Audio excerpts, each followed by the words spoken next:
What do we do on the next edition of Double Tap? Oh, I've got an idea. Hang on, let me call Steven. We're going to FaceTime Steven Scott right now. I've got a really good idea for the next show. Let's see what he thinks. I'm Steven Scott, and this is Double Tap TV. I'm with Mark. Mark, who's calling me now? Hang on a second. Hang on. Hello? Steven! I'm trying to record. Okay, no. Stop what you're doing. I've got a brilliant idea for the next episode of Double Tap TV. Another idea. Okay, listen. You know how we get a lot of emails and tweets and people say, how do you produce the show? What kind of equipment do you use? You're in Scotland, Mark's in Montreal.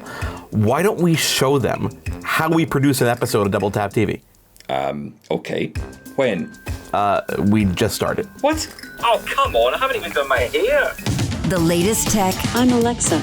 I can answer your questions. interviews, And we are evolving, and we are seeing an amazing opportunity that is happening. accessibility. Accessibility is one of our core values. This is Double Tap TV. Welcome to another edition of Double Tap TV, a very special one, if I do say so myself, because this week we're focusing on how we actually produce this show. If you guys have a question like you always do, the email address is feedback@ami.ca, and follow us on Twitter. It is @DoubleTapCanada, and use that hashtag, which is AskDoubleTap. I am Mark Aflalo, and by my side each and every single week is Steven Scott. Steven, how do you feel about pulling back the curtain a bit this week and giving people a glimpse into what we do here on Double Tap TV? Well, firstly, Mark, leave my curtains alone. But yes, I love the idea. Although, my question to you is this. How are we going to do this without it looking like we've got the easiest job ever? I get where you're going, but I think that we can probably take a risk this week. But actually, Stephen, we do get a lot of questions. A lot of people email us at feedback@ami.ca asking us, how do you produce the show? What kind of equipment do you use? How do you do it? You're in Glasgow, Scotland. Mark's in Montreal, Canada. So, I hope you don't mind me bringing this up, but at the beginning of this endeavor, Double Tap TV, you were a little bit nervous about doing the whole TV thing, weren't you? Yeah, I still am, to be honest. I mean, I'm a radio guy, right? So the idea of sitting in front of a camera and talking didn't seem natural as it did in front of a mic. I just feel weird not having a microphone right up against my face. Plus, I've got to get dressed and I've got to tidy my hair, believe it or not. And I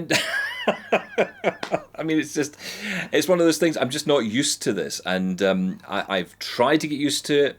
And I think I'm getting there. You tell me. Yeah, well, you're definitely coming along. But it is a lot of work. It is a lot of work. We bring this product to you each and every single week. So for those who don't know, Stephen is actually in Glasgow, Scotland, which is several thousand miles away from me in Montreal, Canada. And in order to set up the show, way back when, I flew all the way to Scotland to meet Stephen at his home. I had 24 hours basically there. So we could get a studio set up in your spare room in order to make sure we were on the same page. I bought a lighting kit, camera equipment, cables, chargers, everything that we needed, and it was waiting at your house, piles of Amazon boxes. So when I got there, it was basically, okay, let's get to work and let's get this Glasgow version of this studio up and running. Now, our gear of choice, Stephen, has always been Sony when it comes to cameras. Sony has been making the best cameras in the world, bar none, for a very long time. People consume their media on Sony TVs.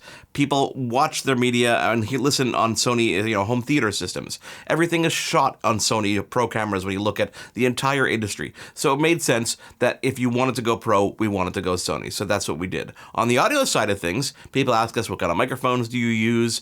We've got, of course, a big background in radio, so we had a lot of equipment already at hand. But when it came to the TV setup, I got some great Sennheiser lav microphones. So when we do stuff on the road, kind of, back and forth and we're roaming around, that's a lavalier microphone, is those ones that clip on your lapel, as they call them, lapel pins sometimes, lapel mics sometimes, and of course shotgun microphones like the Sennheiser that you can't even see in the shot right now, but we'll give you a glimpse a little bit later. So everything does sound amazing. Now, Stephen, going back to that trip for a second, what was your fondest memory of that experience? Well, I'd love to say it's the Amazon boxes and the opening of it. It was like Christmas come early. But the memory that really is burned on my brain is you and I going to a photo shoot that day that you came to Scotland at a photographer's house in a very small town, only accessible by a very twisty, turny road that you had never driven on, never mind even on the right side of the road. No, I think you mean the wrong side of the road? Whatever, but it was terrifying, let me tell you. It was terrifying. The fact we survived that trip told me we'd get along fine doing this show. not only was that the first time driving in Scotland, it was the first time driving on the other side of the road. It was truly an experience. And you know what, Stephen? You were a great navigator, believe it or not. So you know what? There you go. Let's get into some of these questions from our audience and about how we actually do things on this show. Shall we do it? Let's do it. Stick around. After the break, we dive into the most common questions we get asked about making Double Tap TV. That is coming up right after a quick break. For more great Double Tap TV content, visit ami.ca/doubletap.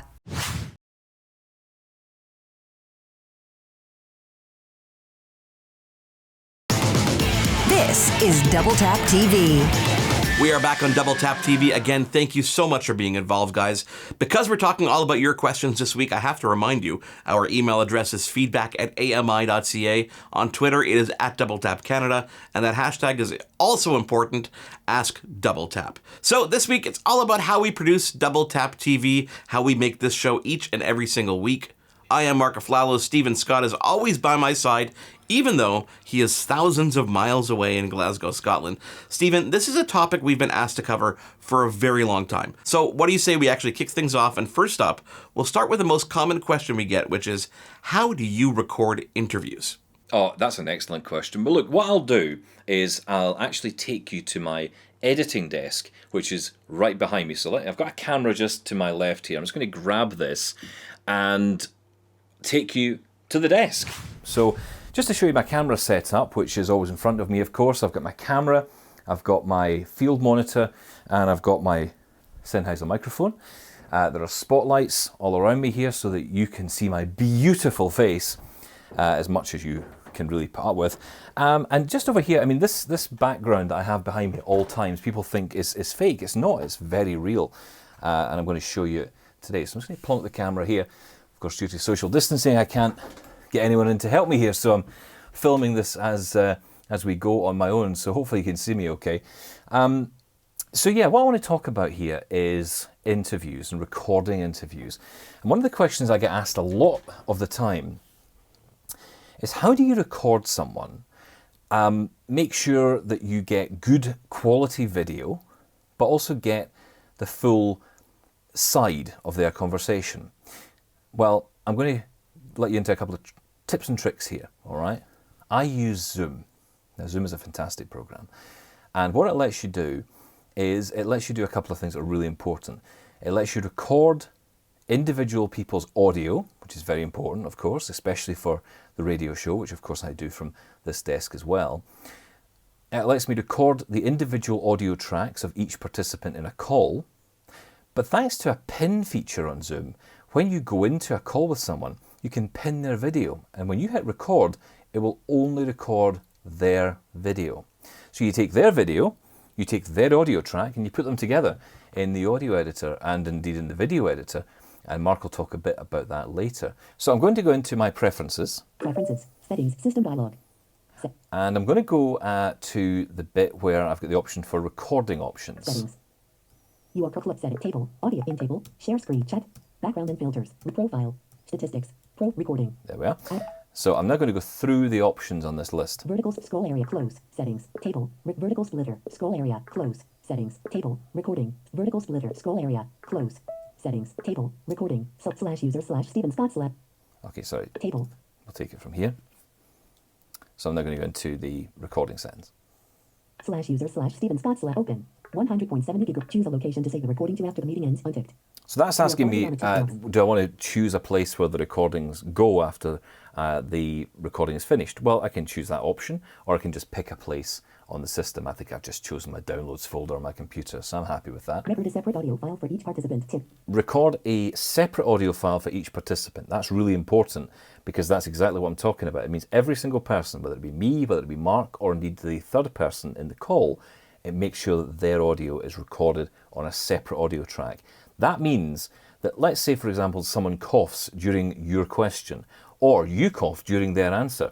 You can actually just snip that out in the audio edit because you've got everybody on a separate track. So once those two options are enabled, that's pretty much it. You're good to go. So I think what we need to do is start a meeting and show you how I would record it. Let me get Mark on the phone here. Hang on, I've got my phone here. It's ringing, which is good. Mark, could you jump on Zoom for a second for me? Thanks. Oh, there he is. Hi, Mark. Hi, guys. How are you? I'm kind of using him at the moment. Sorry, Mark. But I just want to show you this now. You will notice on screen at the moment that Mark is on the left-hand side of the screen and I'm on the right-hand side of the screen. I'm actually, weirdly, I've got my back to the camera because that's actually my main camera that this is filming from. I don't have a camera in front of me here, except the one I'm looking at, obviously, to talk to you right now. In order to do this, in order to do the pin video thing, what you do is you hover your mouse over the person that you want to focus on. And in my case, I'm just going to zoom in here. There's a mute button and then there's an ellipsis next to that. And if I drop that down, you'll see the word pin. Now, when I click on that, Mark then becomes full screen on my display. That is awful, isn't it? But that means now I can go to record and I can hit record, which is down here. I'm going to click on that and I can just say, and I can choose either record on the computer or record on the cloud. To be honest, I'd recommend you record to your computer if you've got the hard drive space because the cloud version isn't quite as good and also will not do the whole thing you want, which is to record only Mark's side of the conversation. When I hit that, Mark will get a notification on his screen that says the meeting's being recorded. We have the conversation and then I can hit stop. And that's it, really. I mean, that's it. We've done our interview. We've had a great time. Have you enjoyed yourself, Mark? Had a wonderful time, guys. He's such a good liar, isn't he? Well, there you go. That is essentially it. I'm going to stop the recording and we've done our interview. You know, talking there about Zoom, it's a really good program and it's a great way for us to get guests onto the show easily, isn't it? Yeah, and all these features are also available on the free tier of Zoom, but if you want more than 40 minutes per call, Stephen, you need to actually pay. You mentioned editing. Now, I dabble in editing from time to time, but you do this obviously far more professionally than me. What do you use over there? That is my trade secret, Stephen. Okay, fine. But lots of people ask about it, so let's take a quick break. And when we come back, I'm going to dive into the editing process and some tips and tricks from Stephen Scott. It is Double Tap TV. We'll be back in just a moment. For more great Double Tap TV content, visit ami.ca/doubletap.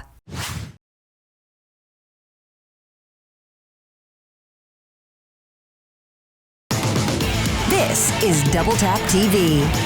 We are back on Double Tap TV, taking a peek behind the curtain of just how we produce this program. If you've got a question for us burning in your mind, give us a shout on Twitter. It is at Double Tap Canada with the hashtag AskDoubleTap, or an email. It's perfectly fine as well. feedback@ami.ca. Mark Aflalo and Stephen Scott with you each and every single week. Stephen, similar to you, I get a lot of people asking me if this set behind me is actually some random photo. But in fact, Alexa, turn on my office lights. Ta-da! It is not. This is actually the studio in which I record Double Tap TV each and every single week. Now what I'm going to do is I'm going to switch to a little handheld camera over here. Hi guys. On the handheld camera, I can give you a better look of this actual studio space because it's not really that big. Due to COVID, I had to move everything home out of a nice little studio that I had, and I built something in my basement, which is really neat. When I turn this camera around, you're going to see what I see when I record Double Tap TV, which is a monitor so I can see how I'm framed. You're going to see the camera, which is behind this glass gizmo, which is actually a teleprompter pad. What it allows me to do is put an iPad down on this platform in front of the camera, and it reflects the screen in reverse onto a glass panel that's right in front of the camera. This way, when I'm looking at the lens, I can also see text and notes if I need to see that when I'm recording the show. When I look up just a little bit, you can see I've got some lighting all attached to the ceiling. When I planned out this room, I put plugs on the ceiling along with some acoustic audio pads. You can see I have that Sennheiser microphone that we keep talking about right over my head, again with wires hanging on top instead of on the ground in the way. I've got a little mini camera that I can use for overhead shots. That's great for doing product photography. When I pan over to the left here, you can see some guitars on the wall. You can see this whole wall behind me, which actually is in front of me when I'm looking at it, is made out of hardwood flooring. I did that so I can use it as a background for different things as well, including this show. Wow. Well, yeah, I think we're going to get a lot of questions this week, to be honest, about this, and probably a lot of things that we're not covering. But one thing we must talk about is editing, because, putting this show together is a lot more than just recording our interviews and, sitting in front of the camera and talking, isn't it? You got that right, Stephen, and I've taken the opportunity now to shift gears and move to my desk so I can give you a glimpse of what it's like to edit one of these editions of Double Tap TV. So guys, on the screen right now, you can see exactly what's on my desktop. I've got an edition of Adobe Premiere Pro open. Now, Adobe Premiere Pro is one of the top-end audio or video editing suites when it comes to commercial video production, whether it be television or broadcast or even feature film. There's other companies like Avid who make some great programs like Media Composer. DaVinci Resolve is a complete editing suite, but also used in color grading throughout the entire industry. And there's some other companies as well. Apple, of course, has Final Cut Pro, which is very cool. But we need to explain a bit what this post-production process is. Post-production is anything that is done to the video after it's been shot. So we've gone ahead and shot all our video for this episode, and now we need to put it all together. So how do you do that? Well, when you look at my screen over here, you can see that on the left side, and actually the entire screen is divided into a whole bunch of different panels. On the bottom left, you've got what's called my project window, which has all the media that's involved in here. So I've dragged and dropped media from the actual cameras. So I've taken out the memory card and I've dragged and dropped the video files into Premiere Pro. And Steven has sent me all his video via Dropbox. So I was able to drag that stuff in here as well. A lot of people organize their footage in various shapes and forms. You can see here that I have a folder for Mark A6500. That means this is all Mark video from the camera, which I was using, which was the Sony A6500. So I organize my footage a little bit like this. It does tend to get messy sometimes if you're dragging things in from different places, but as long as you have a system in place, it makes it a little bit easier to put things together. So on screen now, you can see there's some footage of Steven. So I'm going to actually start from scratch here. And the way you start from scratch is you take an initial video file, and I'm going to right click on that video file, and I'm going to create a new sequence from that clip. That creates a brand new scene. Imagine the whole show is a scene. It brings that video onto that scene as its own layer. When it comes to video production, things are done in layers. Imagine that you're looking at a window, and on this window is a great advertisement for something and a picture and all these different things that look almost three-dimensional. Well, those are different. Imagine them being layers of glass in front of each other. Obviously, the closest layer to you is going to be the most visible, with the one furthest away being less visible and also appear to be behind things. That same logic falls into place when it comes to audio and video editing. So when you're looking at a timeline, or a sequence in this case, you can see that there are various video tracks. The lowest one is the one that represents the track that's furthest away from you, and as you go higher and higher, you're putting things on top of that image. So here we've got the image of me. What I normally do when I drop something in here is I look at it and say, okay, am I happy with the way it looks?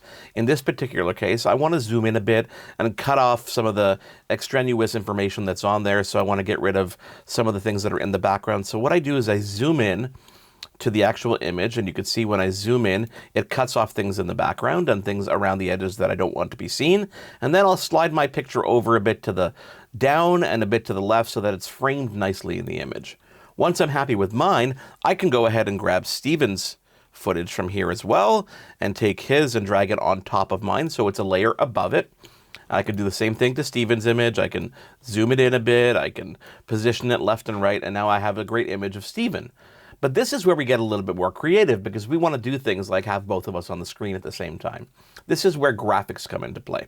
Graphics come into play in various aspects. The first thing I'm going to do, because I know that I mentioned the email address and the Twitter handle, I want to put that logo on the bottom of the screen that says our email address and our Twitter handle when it happens. The other example are things like our intro to the show. That's all pre-produced and packaged and ready for me to drop in. So once I cut everything together and I put all the graphics the way I wanted, and I cut the segments together and I put all the lower thirds together, we have what you call a double tap TV show. Obviously, this takes several hours of editing and fine-tuning and tweaking. And then, of course, we master the color so that everything looks nice and balanced for you guys. And, of course, the sound. We obviously focus very, very hard on sound because of our radio background. So we always use the best quality microphones, whether it's a lavalier mic or whether it's an overhead boom mic. And then in post-production, I go through all the audio to make sure that nothing is louder than the other, everything is balanced and equal, and everything is limited so that it doesn't go too loud and become crunchy or hard on hearing. We also use a method of description called integrated described video, which means that we don't have somebody, a third voice, describing what's going on. We're doing that for you while we actually talk to you here on camera, and while we actually do things on camera, we explain in great detail what we're doing, which is the difference from described video versus integrated described video. So Steven, that's a pretty slimmed down version of how we edit the show together. I know you have some tips and tricks that you want to dive into as well, so we can wrap up the show with. I'd say that. Obviously, a lot of time goes into it because we want to make it just right for you guys at home. You know, Mark, over the years, I've taught myself some cool tricks to make the best audio and video content to some degree using very simple tech that most of us probably have around us. And I wanted to share some of those tips with you. Now, starting with audio. If you've decided to start a podcast, you'll obviously need something to record on. Now, these days, most devices have decent microphones in them. I tell people this all the time, Mark. Smartphones are a great place to start with. There's free apps like voice memos on the iPhone, voice recorder on Android, or third-party apps like Just Press Record, available on both iPhone and Android. If you don't have a smartphone, but you've got a dictaphone or one of those specialist audio recorders like the Plex Talk or Victor Reader, you can use that too.